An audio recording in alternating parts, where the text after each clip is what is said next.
Look, to those who march in the streets protesting the need for urgent action on climate change, why wouldn't they blockade the Chinese embassy?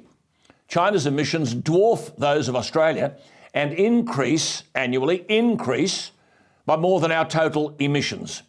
The New South Wales opposition are not wrong when they say, and this is true of all governments, they need to get serious with troublemakers instead of embracing the revolving door of bail. The New South Wales opposition police spokesperson Walt Secord said, "It is an insult to hard-working police, and several nights in a cold cell would have been preferable to bailing these characters," unquote. One interesting point, surely, are these people on welfare? And if so, why shouldn't the welfare be withdrawn? But this brings us disturbingly to a simple word: hubris. Hubris is best defined as excessive self-confidence or overweening pride.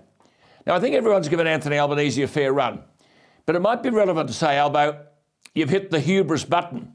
Time to come home. There are no prizes other than an ego trip, to which you are entitled, but there are no prizes for strutting the world stage and telling the world what it should do and what you will do on climate change and world order.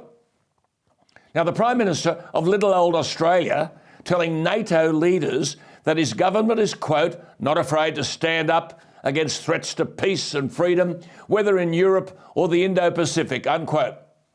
Well, Prime Minister, there are many realities you need to confront which might injure the hubris.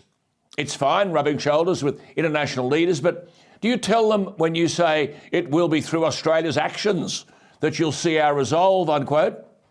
Do you tell them that not one of our services, Navy, Air Force or Army, has any strategic strike power?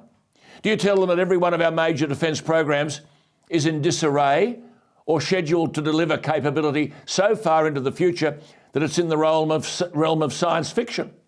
Do you tell them we have no submarine program at all? And if we don't lease a submarine and continue to pretend we can make them in Adelaide, we won't get a submarine before 2040 at the earliest.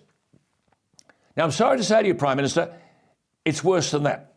Right now, our Prime Minister at this moment is in Paris to talk about submarines and climate change, where he's telling 34 OECD members, and this is in a copy of the speech that we've received, quote, "I firmly believe we can solve the biggest challenges of our time while laying the groundwork for long-term economic security and shared prosperity."